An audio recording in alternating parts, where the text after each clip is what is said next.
Good morning, everybody. When I am hustling today, boy. Um, I could not sleep last night. I was up through the middle of the night. Just a lot of things going on in my mind, and it was keeping me awake. Um, but I woke up and ran out to Sam's Club.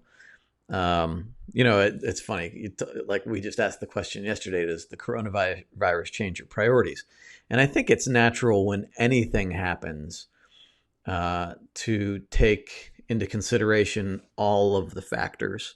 And so part of that is whether or not this is something to be worried about. Other people are buying up toilet paper, and I'm going to need to wipe my butt eventually. Um, so I went to Sam's this morning and bought one extra gigantic package of toilet paper just so, when I need it, it's available.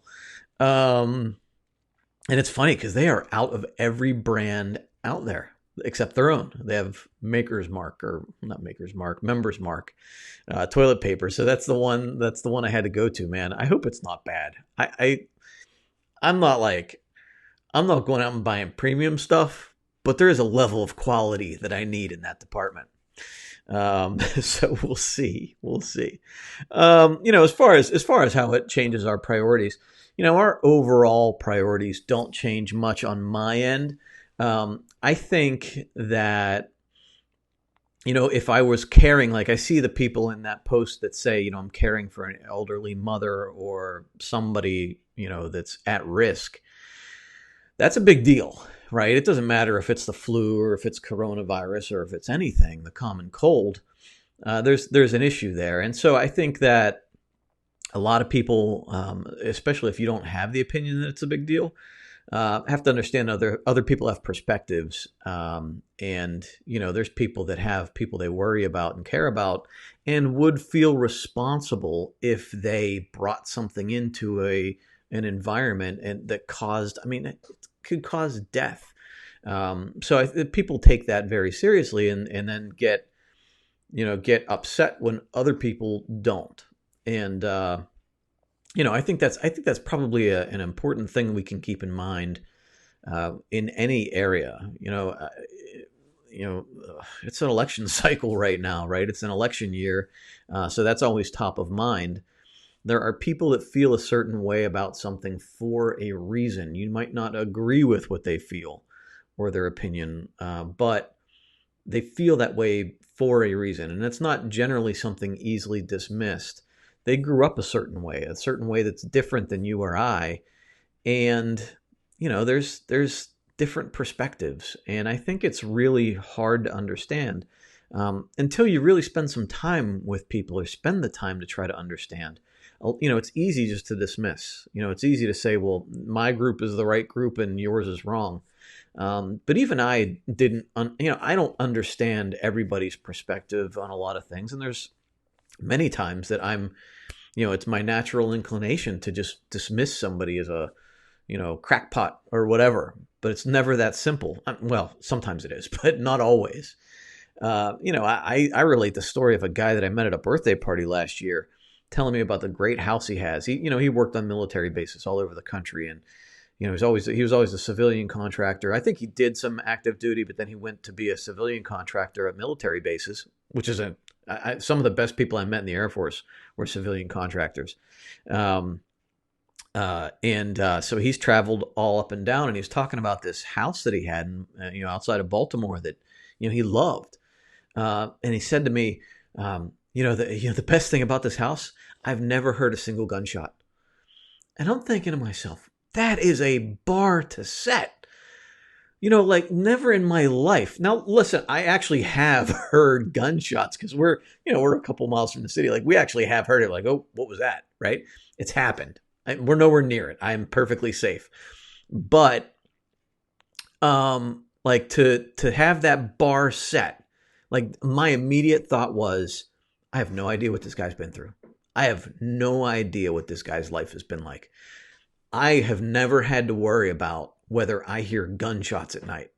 So, until you get into that situation, you are just never going to understand completely what somebody else, like those, all of those things that happened to them from the time they were born until they got to where they are now, formed patterns of thought and reaction and opinion. And that's hard to untangle, and it's hard to understand when you've grown up with different thoughts, opinions, and reactions and in different influences. So I would encourage everybody, no matter what your opinion about coronavirus, um, all the way down to how you handle your day and what kind of schedule you keep. Different people do things in different ways, and we have to respect that we are not going to feel the same way about each and every decision or situation. And we're probably in a lot of areas going to be right and wrong just as much as that other person is going to be. So, I think that, there's extreme left, there's extreme right, extreme up, extreme down. The truth is probably somewhere in the middle. And that's a key point I try to keep in mind watching anything or reading anything on the news or listening to an argument back and forth or participating in a debate back and forth with somebody, is that the answer usually lies in the middle. And I think if we understand that, like, I know I'm a hard line in this area. I firmly believe in this. Leave it open to chance that you might not be 100% correct. Right? Give yourself like leave a 1% chance that like there's maybe a better way, right?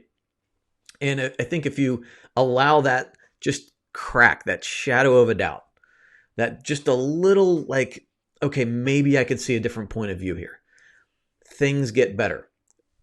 From a national point of view, things would get better if we just allowed that maybe somebody else has a better point than we have. And I think it starts here. It starts in the interactions that you have in your house. It starts in the interactions that you have in this group. It's when somebody's saying something they believe in, there's a reason for it. Whether they're saying that this is no big deal and, the news is making all this stuff up, or they're saying this is huge and this could be the next Spanish flu, right? The truth is probably somewhere in the middle. It doesn't, it could be shifted one way or the other, but we should take the time to understand maybe why somebody feels a certain way.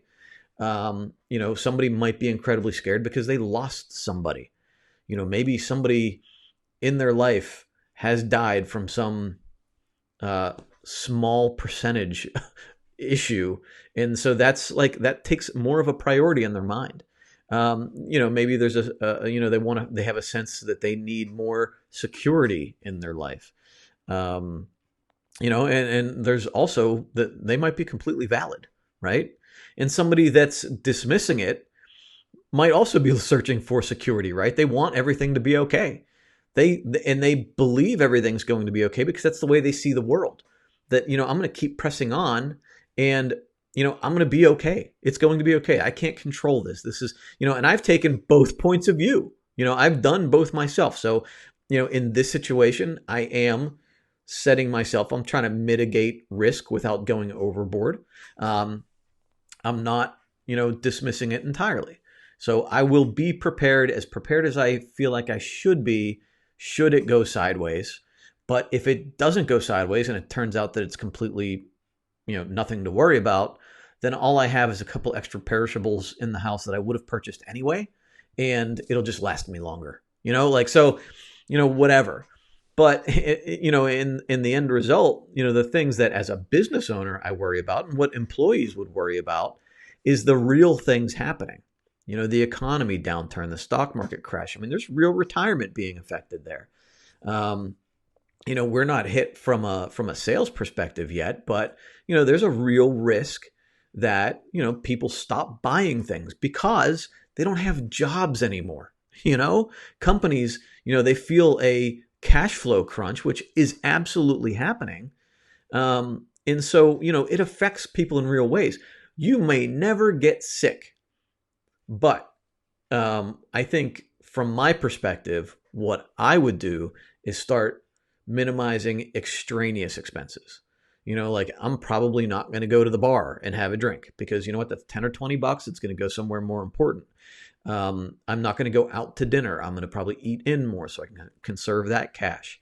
Um, so I will conserve my money in a better way, just be a little bit tighter with my cash because, yeah, maybe big expenses get put off because, we're gonna not get a new refrigerator or, we're not gonna get that new car. We're not gonna get, trying to think if we have anything on the horizon for us that's an expense. I don't think we do because we're fine, but still, um, there's stuff out there that if you're thinking about, we're going to go out and buy a new TV, maybe you just kind of wait and see how it shakes out because we don't know, what pay is going to look like, what jobs are going to look like. And we let that shake out for a couple of months, build up maybe a little bit of a nest egg. So, it does change, might not change my priorities, but it does change how we handle the little things. Like, so there's a little bit of nuance and a little bit of change in how we work out our lives right now. The one thing we've been worried about is ordering product from China and thinking, well, what if it comes like with anything riding on it? But thankfully, it didn't even occur to me. But in the news last night, they were talking about how it lives on surfaces for a couple of hours. Some say maybe as short as 20 minutes. Other people say, it could be a couple of hours. Anything in transit in the mail, especially if it's coming from China, like we don't have much from China. Most of our stuff is locally sourced. But, there's always like pens or like whatever that who knows where it came from and who knows how long it sat in a warehouse. But that sort of thing I'm taking from what they're talking about is safe because it can't live that long. Like it's in a truck or a plane or whatever for, days or weeks. It's going to be dead. Like if there's that kind of made me feel better from a business owner perspective about the product we're bringing into our house. And so I'm fine on that end of it. But as a business owner, we worry about people. The fact that we want to keep our business going, so we're tightening things up a little bit, on our end, just being ready, being ready. So, and that's how I would go on the on that side of things. I think the one thing that I'm looking at, like kind of observing and kind of judging how I want to handle the situation is when you see a country like Italy lock down their entire country. So whether you believe it's media hype, election cycle stuff, political, whatever, I think that like that move makes me sit back and say, okay, that's not something that anybody's doing just because they don't want Joe Biden to be elected. That's a major country saying, let's put on the brakes here, right? So that gives me some pause as to like how real world this is. Maybe they're overreacting, but in a sense, like, wouldn't you rather somebody overreacted and then nothing happened than like people didn't do anything and then it caused a calamity that ends up in the history books? So again, it's all about perspective. And, as a person responsible, like if I were responsible for other people's lives, like the leaders in Italy are, I would rather people be pissed off at me than letting something happen that shouldn't have happened if I would have been on the ball with it. That's my sense of responsibility. I think you bring that back to somebody that has an elderly person in the house. That's the feeling they have, right? They're responsible for that one person, not a population, but for that one person. And so that one person, they don't want to do anything that increases the risk for that one person. So they're going to over prepare, and they might even get just a little bit overboard with the protection mechanisms they put in place, because like if there's a little chance that they could do something that would cause harm to that person, that's something that they would carry around forever, and they would feel so responsible and so bad about. So, I think that when you're a leader of a company, of a organization, of a conference, of a country, then you start to feel responsible for everybody in there, and you don't want one person dying on your watch, right? I mean, I think that's the way hopefully people would feel about it. In fact, there's a conference that I'm supposed to go to in a couple of weeks that I'm not going to go to, and I'm watching to see if they cancel it because, Pearl Jam just canceled concerts, South by Southwest is canceled, Facebook canceled their conference, and I'm just wondering, like, do you keep it going because you're financially obligated to keep it going, or do you say, we can put it off, but heaven forbid something major happens. I don't want to be responsible for that. Or if you're looking at it from a totally business perspective, it could be bad press for us. Like there's, so you just say, well, okay, let's just postpone this for a while. That's my feeling. But, people do things differently than I do. So that's it. I hope everybody's doing well today. I hope your day is going to go well. We're a little bit more gloomy here. You can't tell. It looks bright, but we're actually overcast today. It's warmer. It was nice to walk outside at 50 degrees. Loving the fact that spring is coming and birds are chirping. We have 2 doves that hang out on our front window every year. And they used to build a nest there, but we tore down all the trees and stuff that were in front of the window. So now they don't do it anymore. But they always used to lay their eggs there, and we'd always get 2 or 3 babies right in the window, and the kids would watch. But that's it. So that's it. You have a great day. Keep moving forward. Enjoy the ride. And I'll see you tomorrow.